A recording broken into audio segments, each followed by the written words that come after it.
Con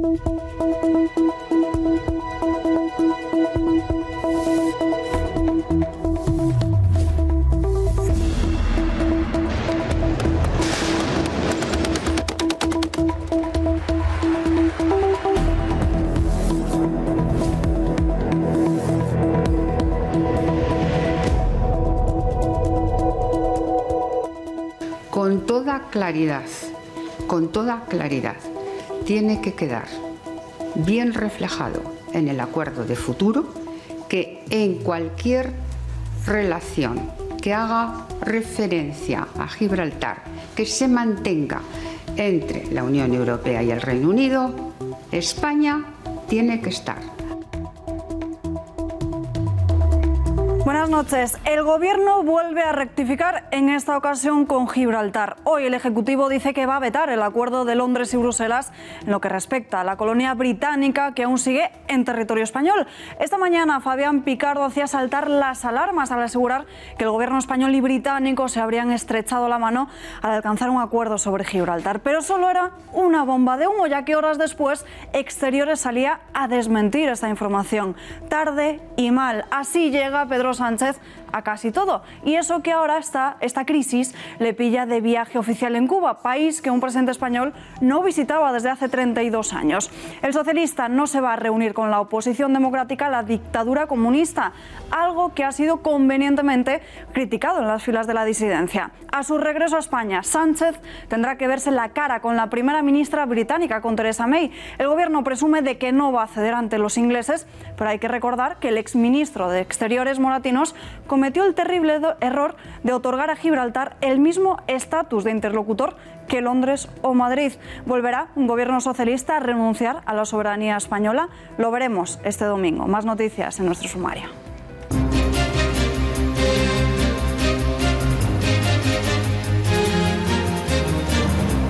Seguimos conociendo más grabaciones de conversaciones entre el excomisario Villarejo e Ignacio López del Hierro que ponen en el punto de mira a Luis Bárcenas. En el periodo en el que el caso Gürtel salió a la luz, el extesorero se habría gastado en un día 7.000 euros en billetes de 500. ¿Quieren saber en qué? En unos minutos se lo contamos. ¿Qué te iba a decir? Pues ¿sabes lo que ha hecho antes de ayer? Sí. El lunes, irse a cazar una cabra montés por la que ha pagado 7.000 euros. Junts per Cat en caída libre, así se desprende de un sondeo del CIS catalán, el Centro de Estudios de Opinión, que en un supuesto escenario de elecciones en la región catalana apunta a Esquerra como la formación más votada. La segunda formación sería Ciudadanos. Los grandes beneficiados de esa caída de las filas de Puigdemont serían la CUP, que pasaría de los 4 diputados actuales a lograr una horquilla de entre 10 y 11 escaños. El resto de partidos estarían en la misma situación que ahora. Retenciones de hasta 18 kilómetros, pero antes hablamos de Dani Mateo porque va al banquillo el próximo lunes. El juzgado de instrucción número 47 de Madrid ha admitido a trámite una denuncia contra el cómico Dani Mateo, interpuesta por la organización Alternativa Sindical de Policía, por sonarse, como están viendo sus pantallas, con una bandera de España en el intermedio de la sexta.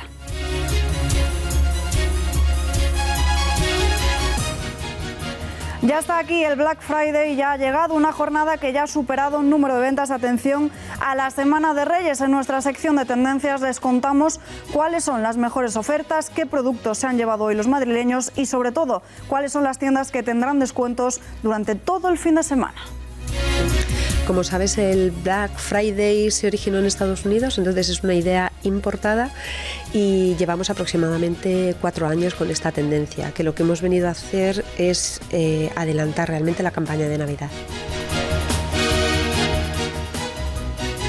Y el mismo día que esta super jornada de compras, Gran Vía estrena nueva imagen después de 6 meses de obras que han provocado un auténtico caos en los conductores. Más espacio para el peatón y la bicicleta, un mobiliario renovado, nuevos árboles, una mejor iluminación y menos espacio para el coche. Y también comienza el periodo en el que la calle del Carmen y de Preciados son de sentido único para los peatones.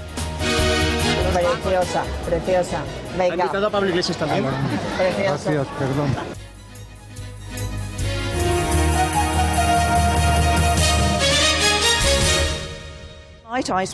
Anoche hablé con Pedro Sánchez, el presidente español, y confío en que el domingo podremos alcanzar un acuerdo que sirva para toda la familia del Reino Unido, incluido Gibraltar. Queremos que este trabajo común continúe en futuras relaciones, pero fui absolutamente clara. La soberanía del pueblo británico será protegida. Y la futura relación que tendremos deberá valer para toda la familia del Reino Unido. Advertía ayer con esas palabras a Pedro Sánchez. La primera ministra hablaba de defender la soberanía británica sobre Gibraltar. El gobierno español mantiene su veto al acuerdo entre la Unión Europea y el Reino Unido para hacer efectivo el Brexit, porque asegura que no se defienden los intereses de España. Esto es lo que respondía el socialista May. Tras mi conversación con Theresa May, nuestras posiciones permanecen lejanas. Mi gobierno siempre defenderá los intereses de España. Si no hay cambios, vetaremos el Brexit. Bueno, pues esa conversación telefónica en la que May habría pedido el apoyo al presidente de nuestro país, poniendo de manifiesto su fragilidad política. Pero según lo que ha trascendido, Sánchez le replicó que no hablase de fragilidad cuando él está en minoría para sacar adelante los presupuestos. May pidió apoyo y solidaridad a España para no poner obstáculos a la salida de Reino Unido de la Unión Europea. ¿En qué consistía el acuerdo bilateral entre España y Reino Unido? Pues el protocolo de cooperación pasa por los siguientes puntos: incremento de impuestos al alcohol, medidas contra el contrabando y el fraude. Reino Unido controlará las relaciones exteriores, coordinación en asuntos medioambientales, cooperación policial y aduanera y uso conjunto del aeropuerto de Gibraltar. Y presten muchísima atención a las declaraciones de Fabián Picardo en la BBC. El ministro principal de Gibraltar aseguraba que se había alcanzado un acuerdo entre el gobierno español y británico en torno al papel de Gibraltar. Fabián Picardo, el primer ministro de Gibraltar, ha dicho que el territorio está contento por tener un compromiso directo con Madrid sobre las futuras relaciones comerciales. Además, cree que no va a ser vetado en la mesa de negociaciones y va a haber un acuerdo de buena fe.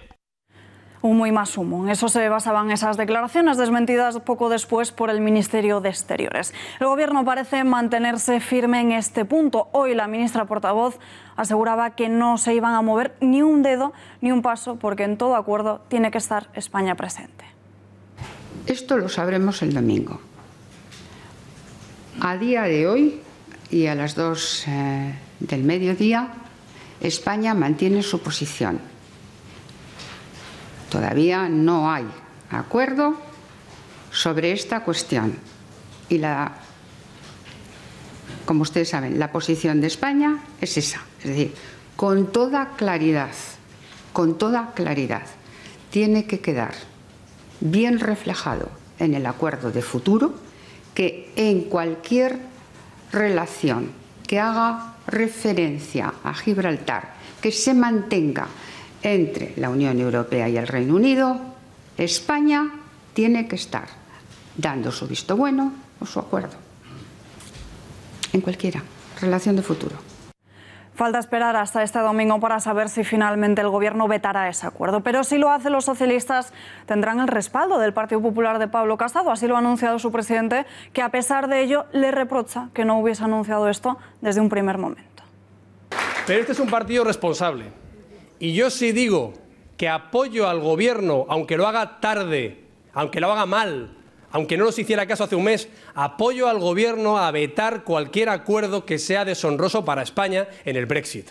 El apoyo de Estado lo tienen, a pesar de haber sido tan desleales, tan mentirosos, tan irresponsables. Lo tienen. El Partido Popular no va a tolerar una humillación internacional de España. Pero ¿qué es lo que ha pasado realmente con el Peñón? ¿Cuál es la gota que ha colmado el vaso para que el Gobierno esté tan enfadado? María Matos, cuéntanos. Pues vamos a ver, lo primero de todo, para explicar bien las negociaciones, vamos a situarnos. Todo este lío viene desde que Reino Unido activó los trámites de salida de la Unión Europea. A partir de ahí se formaron dos equipos negociadores.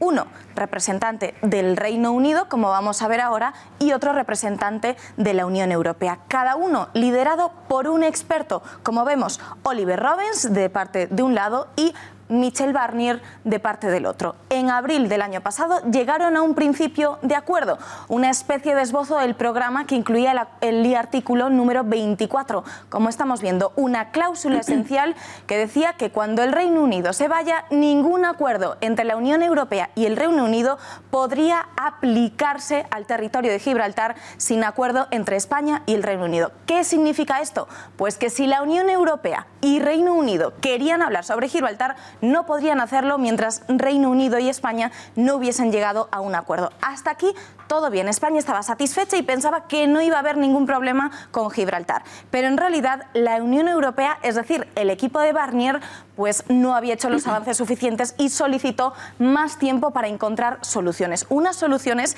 que han hecho que la Unión Europea pierda unidad y que haya países que estén insatisfechos con el resultado final, como por ejemplo España. ¿Por qué?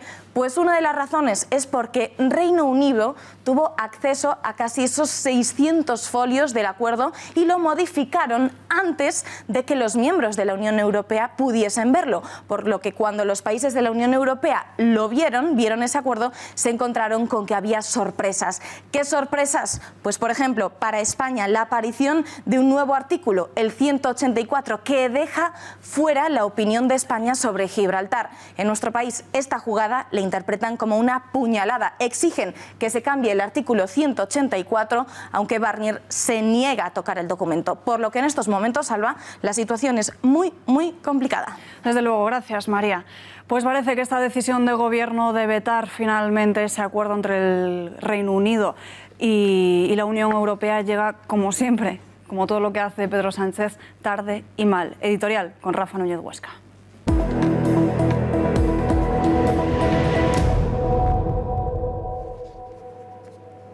El gobierno está demasiado ocupado tratando de que no se le rebelen sus socios separatistas y el presidente Sánchez está, a su vez, demasiado ocupado con sus viajes por el mundo. Ahora mismo está en Cuba.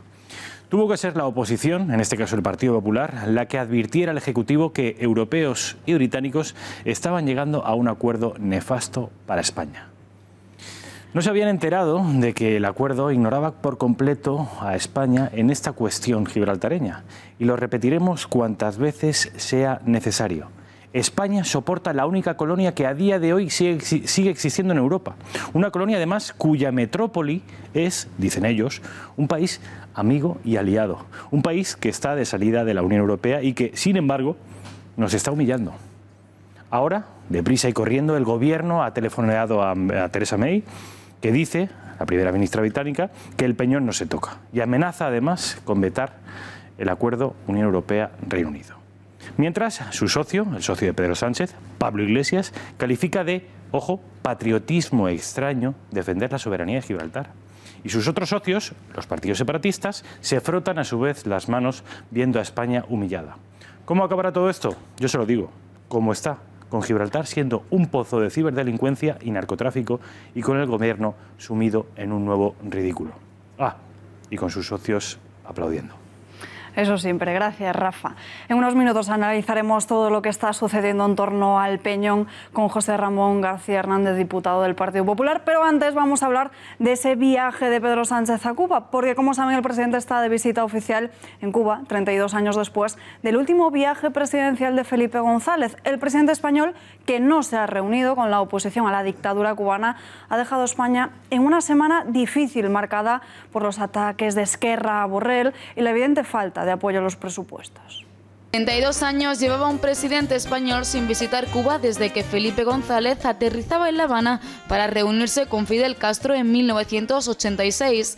El viaje de Sánchez a Cuba no solo es polémico por la negativa de este a reunirse con la oposición democrática, sino también por el papel que el presidente del gobierno está ejerciendo en la representación de España. Sánchez está batiendo todos los récords en realizar viajes en los apenas 5 meses que lleva en la Moncloa. Tanto es así que muchos ven una extralimitación en sus funciones hasta el punto de eclipsar al mismísimo Felipe VI. En el caso de Cuba, según el gobierno, el motivo de la visita es el de normalizar, estabilizar y dar profundidad a las relaciones entre España y el país americano. Realmente, sinceramente, una una voluntad por parte del gobierno cubano de estrechar los lazos con el gobierno de España, con la sociedad española. Se trata de un viaje de poco más de 24 horas con una apretada agenda que pivotará sobre los ejes político, cultural y empresarial y que esquivará el espinoso asunto de la disidencia, a pesar de que varios colectivos como las Damas de Blanco han demandado un encuentro con el mandatario español.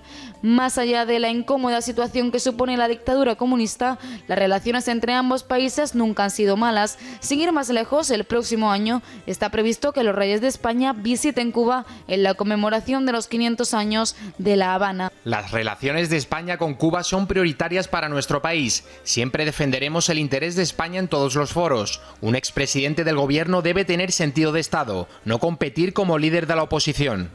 En cualquier caso, no puede decirse que el viaje le haya venido en mal momento a Sánchez, que se ha dado un respiro en España justo cuando parece evidente que no sacará adelante los presupuestos y tras el menosprecio a Borrell por parte de los diputados de Esquerra Republicana, Gabriel Rufián y Jordi Salvador. Imagínense a una separatista en un acto conmemorativo de la Constitución española. Parece surrealista, pero es lo que va a suceder el próximo 3 de diciembre a las 6:30 en el Centro Nacional de Condiciones de Trabajo en Barcelona. La socialista Teresa Cunillera, delegada del Gobierno en Cataluña, ha encargado a la periodista independentista Mónica Terribas que modere un debate organizado con motivo del 40 aniversario de la Constitución española entre el expresidente Felipe González y el exdiputado catalán Miquel Roca. Ha sido el expresidente del Gobierno, José María Aznar, el que ha situado al Partido Socialista fuera de los partidos constitucionalistas. Además, ha advertido de que solo si gana el centro-derecha se podrá mantener el orden constitucional vigente. Si el centro-derecha, en las fórmulas no gana las elecciones, el orden constitucional vigente en España estará gravísimamente amenazado. Y yo creo que tendrá una supervivencia extraordinariamente difícil. Si gana una combinación y consigue formar una mayoría otra vez de este socialismo con Podemos y con los secesionistas, el orden constitucional que hemos conocido en España probablemente esté terminado. Analizamos la crisis del Gobierno sobre Gibraltar con el diputado del Partido Popular, José Ramón García Hernández. José Ramón, muy buenas noches, un placer saludarte. Muy buenas noches, Alba, encantado. ¿Qué tal estáis? ¿Qué te parecen los vaivenes del Gobierno? Hoy Picardo anunciaba un acuerdo entre Madrid y Gibraltar que luego era desmentido por el Ministerio de Exteriores.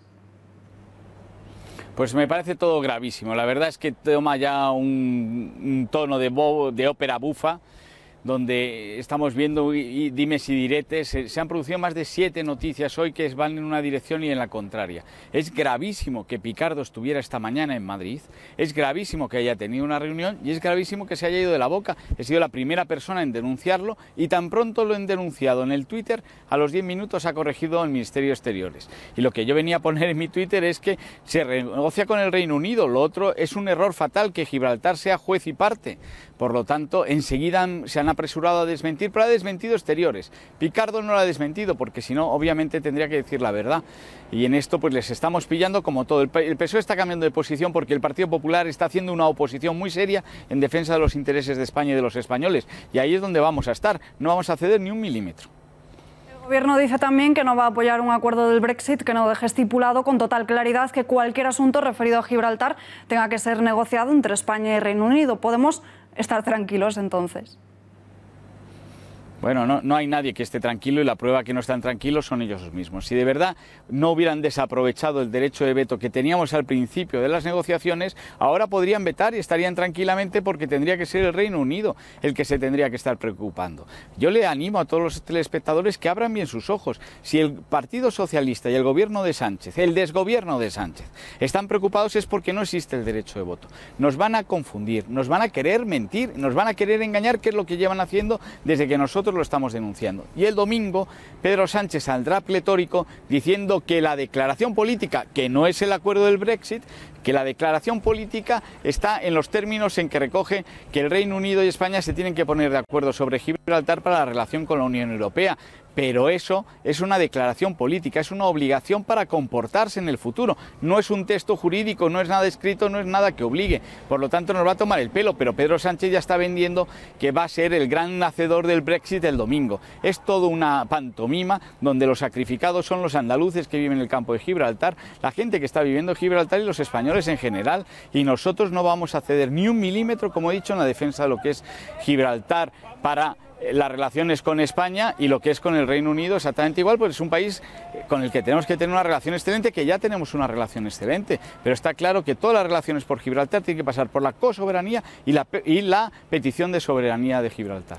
¿Por qué el Reino Unido no se quiere desprender de esta colonia? ¿Hay intereses económicos ocultos como blanqueo de capitales?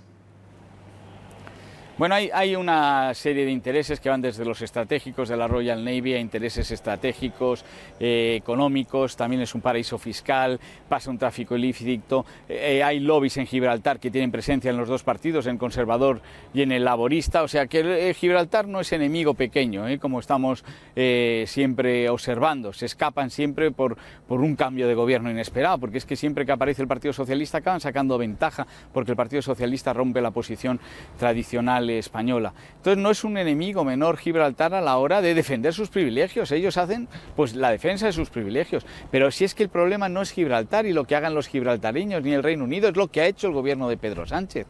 Tenía una posición inmejorable, tenía un protocolo que era el del aeropuerto, el aeropuerto era el que abría la puerta a la cosoberanía, el uso conjunto, si el istmo es tuyo, pues eso te está reconociendo que tú eres soberano sobre el istmo y por lo tanto, por eso puedes tener la cosoberanía con el aeropuerto. Y lo primero que dejan caer, que eso es lo que nos tiene que explicar el gobierno de Pedro Sánchez, por qué deja caer el aeropuerto, es la negociación después del protocolo. Estos protocolos, pues sí, son de materia fiscal, laboral, medioambiental, que son necesarios, pero para eso no hace falta hacer un Brexit, para eso ya hay muchas comisiones donde se podían haber negociado. ¿Cuáles son entonces las medidas que debería adoptar el gobierno a corto y a medio plazo para tratar de recuperar el Peñón? Bueno, bueno, la fundamental habla mucho del artículo 184, que yo ya tengo anticipado que el domingo nos va a contar Pedro Sánchez que es su gran éxito y que le ha quitado. Pero el peligroso de la declaración política, y llamo la atención a los inteligentes telespectadores y lectores de la prensa el lunes, es el artículo 3. Como salga adelante el artículo 3, lleva implícito un nuevo orden jurídico de relación de Gibraltar con el Reino Unido, con España y con la Unión Europea, con lo cual es una catástrofe absoluta.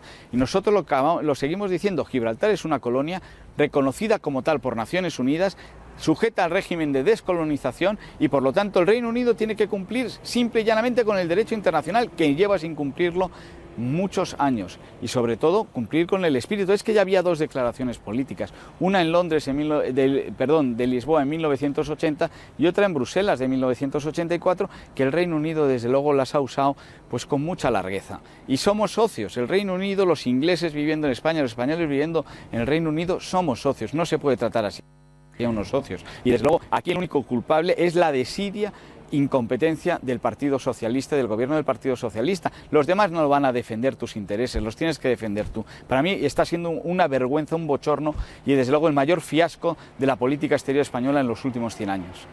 Con la perspectiva del tiempo, ¿ha sido la colocación de la verja en la frontera la mejor decisión que ha tomado España? Bueno, yo creo que nosotros como españoles tenemos que buscar siempre la mejora de las condiciones de vida de la gente del campo de Gibraltar y de todo lo que es Andalucía en un conjunto. La diferencia de renta entre Gibraltar y la renta del campo de Gibraltar es de las mayores de Europa, también en nivel de paro, en nivel de desigualdad social. Es una cosa que es una afrenta absoluta y por lo tanto España tiene que defender siempre sus intereses y todo lo que sea la defensa de los intereses va muy bien en ese sentido. Lo teníamos muy bien encarrilado. Ahora nos quieren decir que es que están siguiendo con el mismo equipo negociador. No, señor, no negocian los burócratas, negocian los políticos y han cambiado las directrices y es la mejor oportunidad en 300 años que teníamos para recuperar la cosoberanía y la soberanía después del Peñón de Gibraltar. Para mí está siendo una vergüenza sin paliativos. Desde luego, Joserra, muchísimas gracias por estar con nosotros en directo. Muy buenas noches. Pues muchas gracias, pero quiero dar un último apunte. Simplemente con la afirmación que hemos hecho esta mañana de que el Partido Popular apoyaría al Partido Socialista, sin que ellos nos hayan pedido nada y sin ninguna comunicación en el Parlamento, es lo que ha hecho a los británicos saber que la presión va en serio. Pues ahí quedas a punto. Joserra, gracias. Muchas gracias. Buenas noches a todos.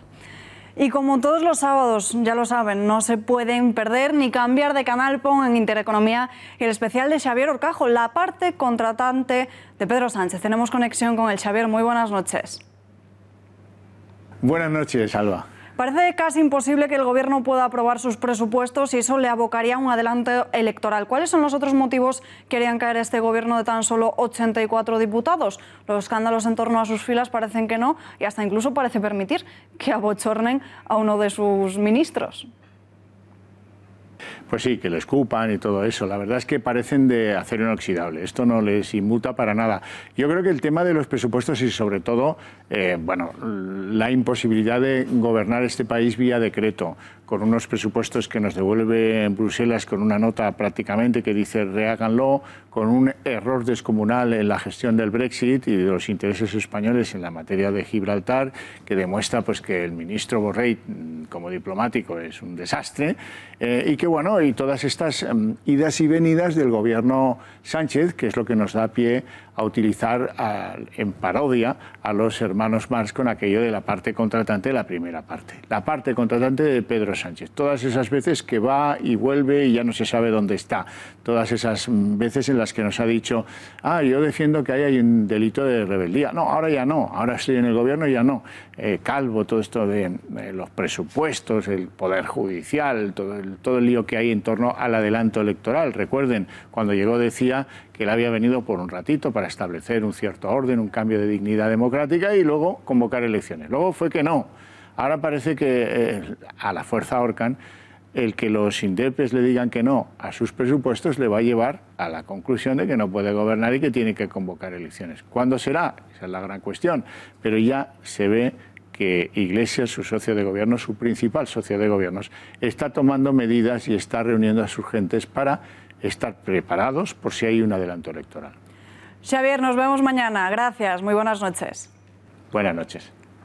Más asuntos. Hablamos ahora de los socios del Gobierno que le auparon a la Moncloa. Parece que todo el mundo tiene un precio. Según desveló en exclusivo OK Diario, Gabriel Rufián se ha desembolsado la friolera de 150.000 euros. Diciembre de 2015 fue cuando el republicano puso fecha límite a su estancia en la Cámara Baja. La de todos los españoles. Dijo que de ahí a 18 meses volvería a lo que él dice la República Catalana como una especie de delegación diplomática en la región. Pues más de 18 meses después, Rufián no solo se ha ido, sino que genera crispación diaria en el mismo Congreso del que tanto dice desear marcharse y que desde ese momento ha conseguido 150.000 euros. Sería precisamente el partido de Rufián, Esquerra, la formación más votada en Cataluña si a día de hoy se produjeran unas elecciones. Los republicanos ganarían en las urnas, consiguiendo entre 36 y 38 escaños, según un sondeo del Centro de Estudios de Opinión, el CIS catalán. La segunda formación más votada rondaría los 30 escaños y sería Ciudadanos. Y atención, porque Junts per Cat caería en picado con 7 escaños menos de los que ahora tiene, hasta una horquilla de 23-24 asientos en el Parlamento catalán. El resto de formaciones se mantienen: PSC con 17, Comunes con 12, la CUP con 10 y el Partido Popular con 2-3 escaños. El CEO también pronostica un ligero ascenso del apoyo de los ciudadanos catalanes a la independencia. De nuevo, Quim Torra vuelve a hacer una llamada para lograr el independentismo en Cataluña. El presidente de la Generalitat no se da por vencido. Ha pedido de nuevo al nuevo conseller de Acción Exterior de Cataluña, Alfred Bosch, que trabaje por defender y reconocer el derecho a la autodeterminación de la región. Us demano que actueu com a ministre d'Afers Exteriors del país, amb la mirada posada en els objectius que ens hem compromès i que tenim encomanats. Tal com has dit en aquestes últimes hores, Catalunya té dret a ser coneguda i reconeguda i té dret també a veure respectat i reconegut el seu dret a l'autodeterminació. Más vivo que nunca el debate sobre el uso de ciertas palabras en los espacios de debate político. Si el miércoles la polémica se centraba en el uso de fascista y golpista en el Congreso de los Diputados, ahora se traslada hasta el Parlamento de Cataluña. El miércoles, Quim Torra ya pidió amparo al presidente del Parlamento, a Roger Torrent, cuando Ciudadanos volvió a referirse, como es habitual, a los tuits xenófobos y racistas de Torra. La polémica se quedó ahí hasta ayer jueves, cuando el presidente del Parlamento, Torrent, llama al orden al diputado de las filas naranjas. Nacho Martín Blanco ha sido llamado al orden, como decimos, porque Torrent considera que en su intervención en el Pleno había proferido insultos y descalificaciones personales, lo que ha suscitado una nueva polémica entre los grupos. Y Pablo Casado ha vuelto a arremeter contra el gobierno socialista, concretamente contra la debilidad de sus 84 diputados por no poder sacar adelante las cuentas del 2019. Yo no insulto a España, yo defiendo a España. Y yo prevengo a España de la actuación irresponsable de un gobierno socialista, al que sí que critico, legítimamente, porque soy el líder de la oposición. Podemos contra la Comisión Europea y Bruselas. Pablo Iglesias ha cargado contra estos organismos por desmontar su borrador presupuestario. Les acusa de que estos quieren miseria social para España. Pero a última hora de esta tarde, el de las filas moradas ha avisado a Sánchez de que no se atrinchere en la Moncloa. Bueno, creo que a quien, digamos, ha atacado, en este caso a la Comisión Europea, es a la gente trabajadora de este país. Es tremendamente irresponsable ofrecer, digamos, miseria social y más recortes que nos han llevado al desastre como la manera de afrontar las políticas en nuestro país. Se lo adelantábamos en el sumario. Luis Bárcenas en el ojo del huracán. Se habla de él y de algunas acciones del mismo, más conversaciones entre Villarejo e Ignacio López del Hierro. Sabíamos que la caza era uno de sus hobbies favoritos y según estos audios se habría desembolsado 7.000 euros en una cabra montesa. Escuchen. ¿Qué te iba a decir? Pues ¿sabes lo que ha hecho antes de ayer? Sí. El lunes, irse a cazar una cabra montés por lo que ha pagado 7.000 euros. Tiene que el genio. O sea, el genio con la que está cayendo, ¿sabes? Pues... Y ya lo sabe todo mal, porque ya me he enterado yo por fuera. No, ¿qué va? No, te lo voy a contar con más detalle. No se le ocurre ni al caso la mentira. Hoy es lunes, ¿no? El lunes pasado. Venga por la aún así tiene un mínimo de esperanza allí. Pero tú verás, y paga el 10 por la casa. Y cuando Esperanza Aguirre, el teléfono llama a Esperanza. Esperanza, el capullo este me ha pagado 7.000 euros por la carga, el billete de 500. Claro, Esperanza Aguirre levanta el teléfono. Que quiere que no haga tonterías. Ahí apuntado, ya me había apuntado un viaje de no sé dónde, 8.000 euros. Y claro, luego comprobamos por el vuelo que había viajado ese día. ¿Sabes? Claro, ¿qué es posible? Porque tú le hayas dinero, ¿verdad? Que sí, tú le has dado dinero a correr y correr te lo ha pagado, ¿no? Pero si no lo has puesto tú, ¿a que sí? Se quedó jodido. Una sola persona en una manifestación podemita. Este lunes, una organización afín a las filas moradas, la Coordinadora Estatal por la Defensa del Sistema Público de Pensiones, convocó una organización en el centro de la ciudad de Ávila. El convocante y portavoz de COESPE se quedó solo, fue el único asistente a las mismas. Y a última hora de esta tarde, en torno a las 8, conocíamos que la formación de Pablo Iglesias convocaba primarias para las generales antes de Navidad, con Iglesias como candidato a la Moncloa. El Consejo Ciudadano Estatal de Podemos, como decimos, convoca primarias ante la posible situación de llegar a unas elecciones generales antes de agotar la legislatura, como Pedro Sánchez deseaba y tenía planeado. Pablo Iglesias insiste a Manuela Carmena. El secretario general de Podemos ha recordado este viernes que la alcaldesa de Madrid fue elegida gracias a que fue propuesta por Podemos para la candidatura de Horda Madrid en 2015, por lo que le pide generosidad para que se alcance un acuerdo. Bueno, nosotros estamos muy orgullosos de haber propuesto hace 4 años a Manuela Carmena. Recibimos muchas críticas y creo que acertamos. Creo que la clave de los ingredientes para que Manuela vuelva a ser alcaldesa, que es lo que todos deseamos, es sumar todas las piezas y no dejarse ninguna fuera. Hace falta que esté Manuela y su partido, la gente de Manuela, pero hace falta que esté Izquierda Unida, Equo, Podemos, porque todos somos conscientes de que si falta alguna de las piezas es muy difícil revalidar la victoria. Y ahí pues seguramente todos tendremos que ceder, todos tendremos que dialogar y hablar con todos. Y al final creo que hay algo que está por encima de todos nosotros, por encima de Podemos, por encima de Manuela y su partido, por encima de Izquierda Unida, por encima de Equo, que es gobernar en Madrid y seguir haciéndolo bien. Si Manuela Carmena no vuelve a ser alcaldesa, sus planes pasarían entonces por decir adiós a la vida política. Intenciones que contrastan con lo que decían hace unos años. Escuchen. Pues sí, porque me parece que la ciudadanía debe pedirnos a todos consecuencia y que haya consecuencias. Bueno, si uno se presenta a las elecciones es para cumplir el cometido que el consistorio te atribuya. Si ganas el del gobierno y si estás en la oposición, pues de la oposición. Creo que son actitudes consecuentes y que no se debe dar un mal ejemplo a los ciudadanos como retorciendo lo que es las reglas de la democracia. Desde su cocina, pero sin delantal, así ha presentado Manuela Carmena la plataforma con la que va a concurrir a las elecciones con esa plataforma llamada Más Madrid. Un escenario perfectamente construido por su equipo de comunicación, que hasta han metido una lamparita más propia de una habitación que de encimera. Bueno, qué alegría. Acabo de descubrir que ya está, que la plataforma Más Madrid ya está.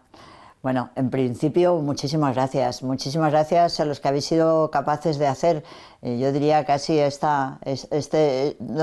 milagro, ¿no? De la noche a la mañana ya está la plataforma. Repasamos todo lo que sucede en Podemos y más concretamente en Madrid con el filósofo Pedro Insua. Señor Insua, muy buenas noches. Buenas noches.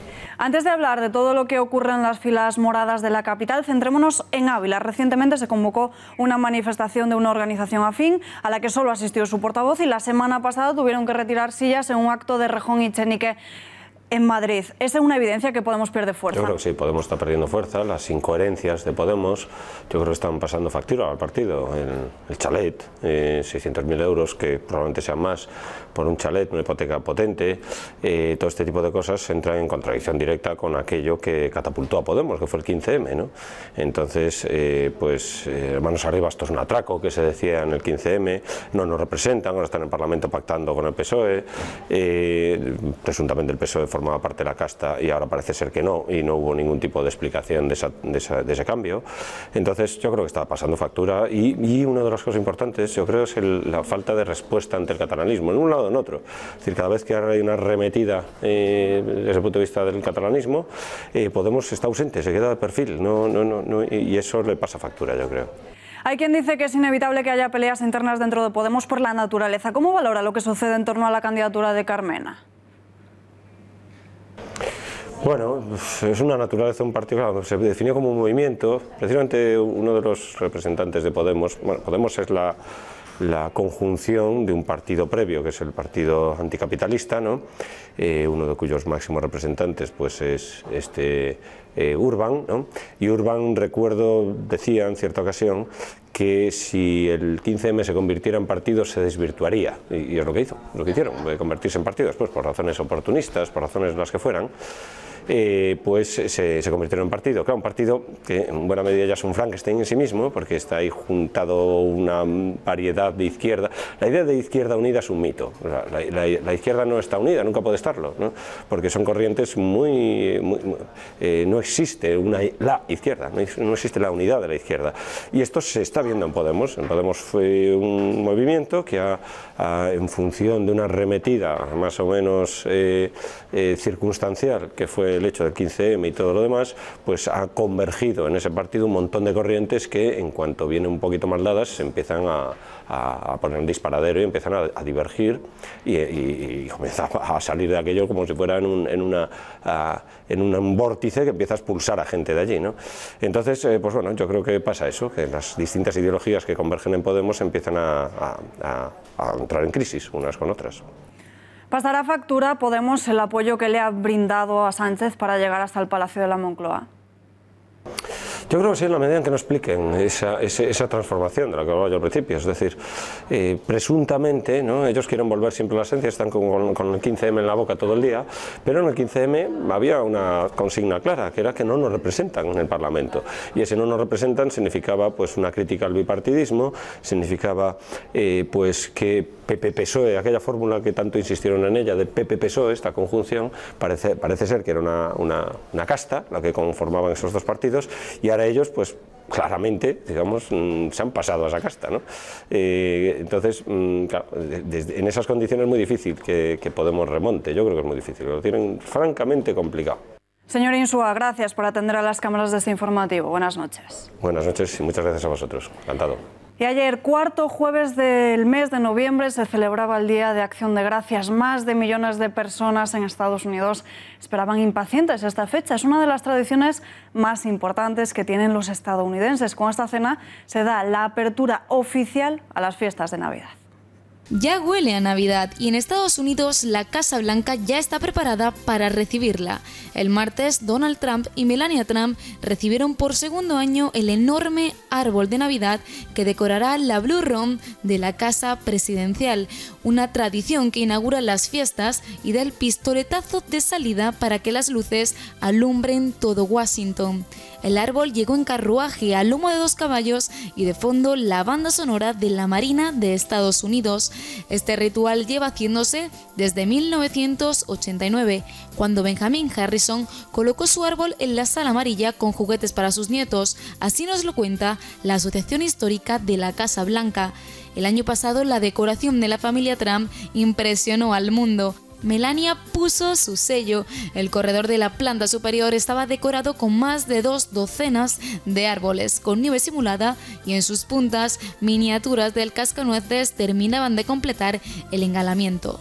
El árbol de 6 metros de altura estaba lleno de aderezos de azúcar que representaban a los 50 estados que componen el país. El lunes 26 de noviembre se volverán a abrir las puertas para más de 25.000 personas que recorrerán cada una de estas salas. ¿Con qué nos sorprenderá este año la familia Trump?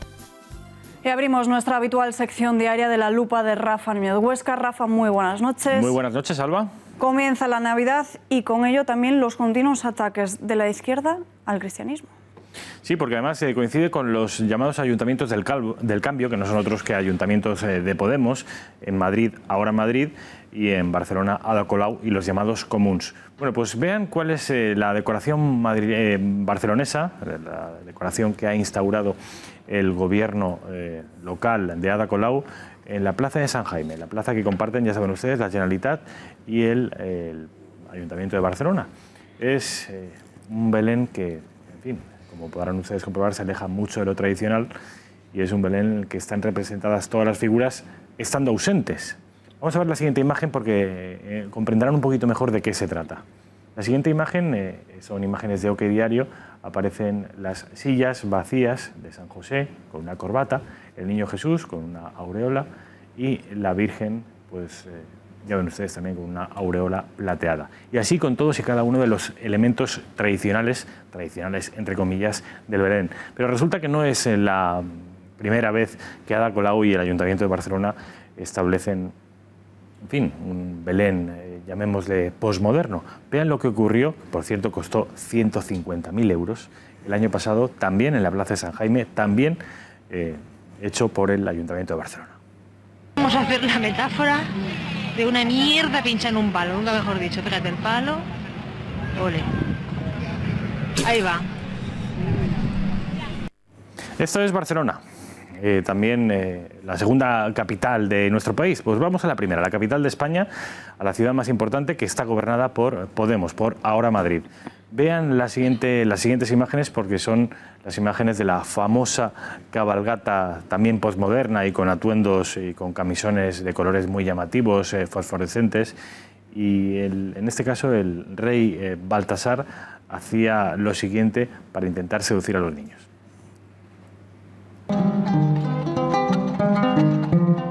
Dunia, dunia, dunia.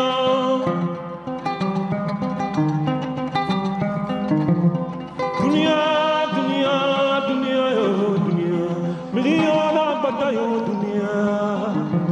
Iya sadia dunia mabayo namane. Yo entiendo que estas imágenes les muevan a la risa, pero en esa misma cabalgata, en el año 2016, se produjo un incidente que quizá no les haga tanta gracia. Uno de los elementos carnavalescos que adornaban esa cabalgata, un elemento llamado pictoplasma, ahora van a ver ustedes el disfraz, desveló uno de los secretos mejor guardados, sobre todo de cara a los niños, de la Navidad. Preguntado por una cámara de televisión española, este pictoplasma, que así se llama el muñeco en cuestión, dentro iba un señor, dijo lo siguiente, vean. Es Oye, ¿desde cuándo conocéis a los Reyes Magos? Mira cómo vamos, ¿eh? Desde que conozco a mis padres. ¿Qué dice? ¿Qué dice? Creo que, no sé, creo que los conoce hace tiempo. Que los conoce desde hace tiempo. Vamos a por ellos. A ver, ¿dónde están? Que se nos escapan. Pero no todas las cabalgatas de Reyes Magos, no todas las animaciones navideñas son iguales en nuestro país. Afortunadamente, hay una localidad en el norte de la provincia de Alicante que responde al nombre de Alcoy, la conocerán ustedes, que alberga la cabalgata más antigua de nuestro país, finales del siglo XIX. Es además la cabalgata más hermosa y es además la cabalgata que mejor encarna la tradición.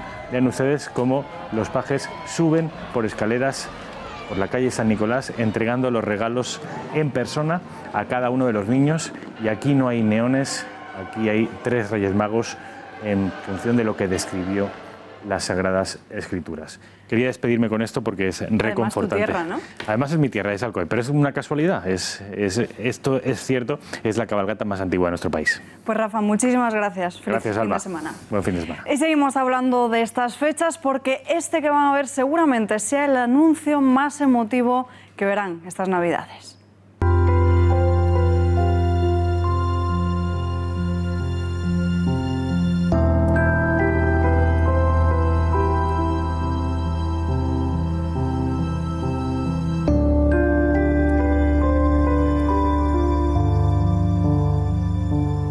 Pues hay que hacer algo. Ya. Hay que hacer algo. ¿Cómo perdemos nuestro...? Porque lo perdemos. O sea, perdemos el tiempo haciendo cosas que no nos hacen felices. Y que no cuesta tanto, que no vivimos tan lejos. Ese día vale más muchas veces que todo el tiempo del mundo. Voy a aparcar el móvil y intentar dedicar mi tiempo a las personas lo máximo posible. Vamos a aprovecharlo.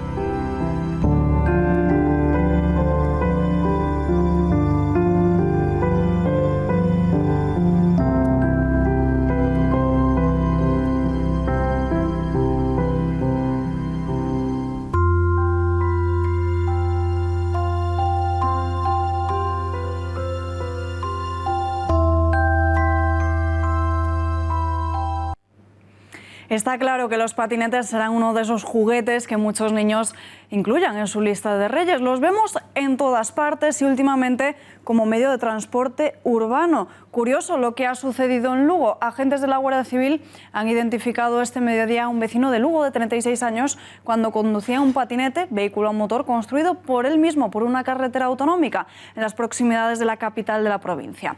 El patinete estaba formado por piezas de diferente procedencia, como el motor y el acelerador de una desbrozadora, el depósito de combustible de una minimoto o el asiento y los mandos de una bicicleta.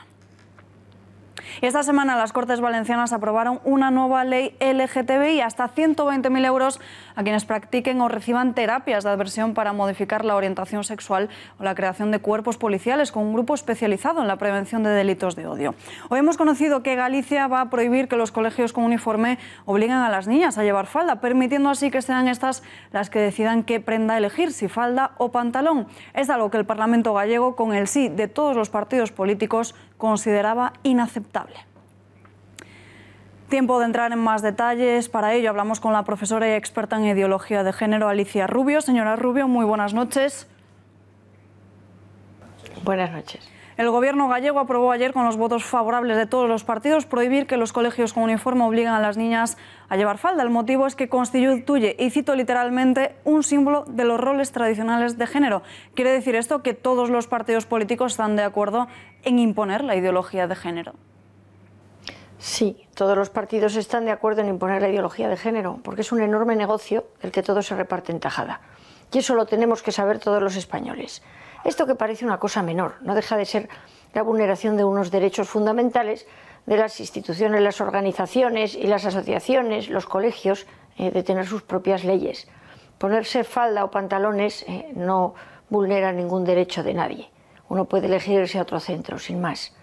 Pero el problema es que estos lobbies que sacan este tipo de legislaciones y nuestros gobernantes de todos los partidos tienen muchísimo interés en poder legislar sobre nuestras cocinas, nuestras camas, nuestras familias, nuestras casas, el interior de nuestras casas. Y esto es una parte menor, pero una parte. ¿Contravienen los derechos de las alumnas que los colegios con uniforme tengan uno específico para los niños y otro para las niñas? No, no contraviene nada. Los niños y los padres pueden elegir. Si ese colegio no les gusta, se van a otro de otro ideario, o que les haga a todos ponerse pues plumas, o que vayan como quieran. Es decir, hay que respetar las normas privadas de cada uno. O sea, el Estado no puede legislar todo. Y lo que nos va vulnerando poco a poco ese derecho a elegir y ese derecho a decidir y ese derecho a ponernos nuestras propias normas, pero dentro de la Constitución, y esto es dentro de la Constitución. Alicia Rubio, gracias y muy buenas noches.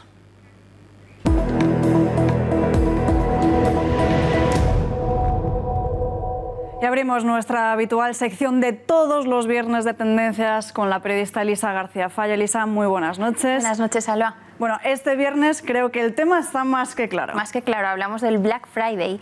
Bueno, seguramente que mucha gente en casa aprovecha este fin de semana para hacer algunas compras y, sin embargo, a veces nos despistamos y no tenemos en cuenta de que hay prendas especiales, prendas esenciales para la mujer que tenemos que comprar sí o sí.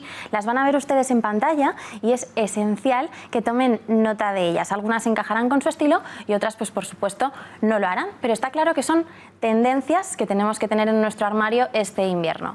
Vamos a verla. La primera de ellas son los botines de plataforma, los botines cómodos de plataforma que nos peguen con absolutamente cualquier cosa. Se escogen fundamentalmente de piel en este Black Friday y es una gran oportunidad para hacernos con unos botines buenos, de calidad, que nos duren para toda la temporada y, si acaso, para también la temporada que viene. Las ugly trainers o las zapatillas que no resultan finas, que no resultan bonitas, a priori están también triunfando en el street style. Los abrigos de borreguito, igual que los abrigos de pelo sintético, también son un must en nuestro armario esta temporada. Los vaqueros, unos vaqueros que nos sienten bien. Esto es una obligación para todo Black Friday. Los bolsos de fiesta, que nos peguen con absolutamente con cualquier look.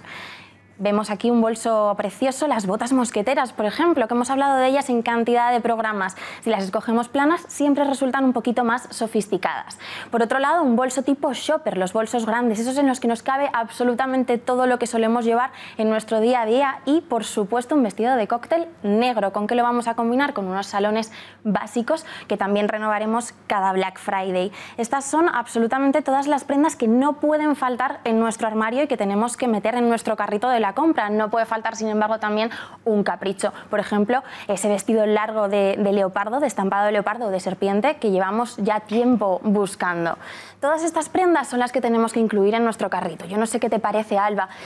Hay tiendas, sin embargo, que se han adelantado ya al Black Friday, que no han esperado concretamente a este viernes y que han hecho algunas rebajas, algunas ofertas a lo largo de toda esta semana. Tenemos una compañera que ha salido a la calle para preguntar qué es lo que ya han comprado algunas personas y cuánto dinero más o menos se han gastado. Vamos a verlo. Son, no sé, yo creo que es como una segunda rebajas y los precios son los mismos de siempre. Hoy me he gastado 200 y algo más. Algún pantalón, un jersey y alguna americana si nos apetece y poco más, no. Yo ahora mismo me habré gastado unos 200 euros. Puede merecer la pena, pero hay que mirar mucho, ¿eh? Poco, unos zapatos, 50, 60 euros. Ponen descuento solo las cosas que les interesan a ellos vender. Y tampoco es, digamos, para tirar cohetes. Cobran barato.